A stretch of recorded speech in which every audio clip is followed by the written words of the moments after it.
عبداللہ بن مسعود رضی اللہ تعالیٰ عنہ جو کہ مفتی مدینہ کہلاتے تھے، آپ نے اپنی بیٹیوں کو، آپ کی بیٹیاں ہی تھیں، ان کو سورہ واقعہ کی تعلیم دے دی، اور پھر آپ ایسے مطمئن تھے کہ یہ کبھی غربت میں، فاقوں میں یہ مبتلا نہیں ہوں گی، ایسا توکل بھی تھا۔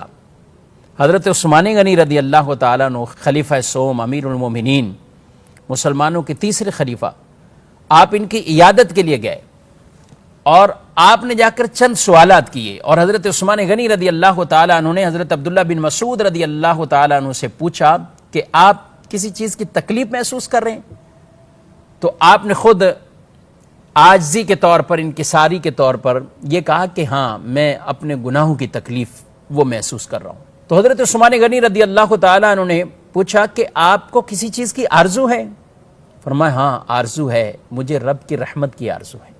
پھر آپ رضی اللہ تعالی عنہ نے سوال کیا کہ میں آپ کے لیے کسی طبیب کو نہ بلاؤں تاکہ آپ کا علاج کروایا جا سکے؟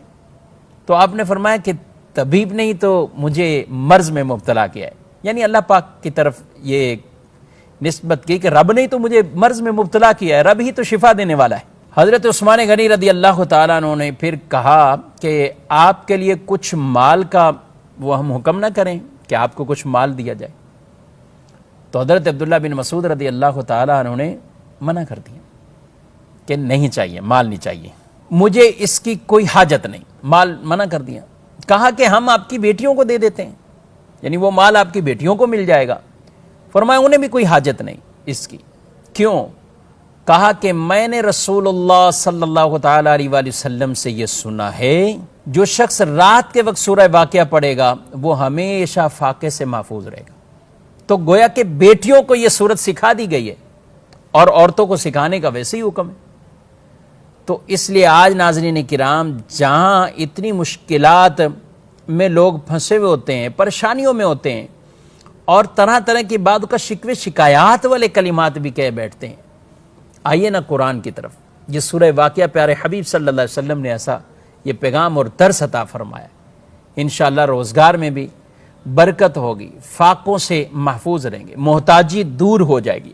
خود بھی پڑھیے، اپنے بچوں کو بھی یہ تعلیم دے، بیٹیوں کو، گھر والوں کو، تاکہ رات کے وقت گھر میں سورہ واقعہ کی تلاوت ہو۔ تو اس کے کئی فضائل بھی سورہ واقعہ کے یہ بیان کیے گئے۔ چونکہ سورت بیسک مکی صورت ہے، اور مکی صورتوں کے اندر عام طور پر زیادہ تر اللہ پاک کی توحید، نبیوں کی نبوت، پیارے نبی صلی اللہ علیہ وسلم کی نبوت اور رسالت، آخرت، قیامت، اور یہ صورت ہے ہی قیامت کے نام پر، تو وہ سارے احوال گویا کہ اس کے اندر اسی طرح کے بیان کیے گئے ہیں۔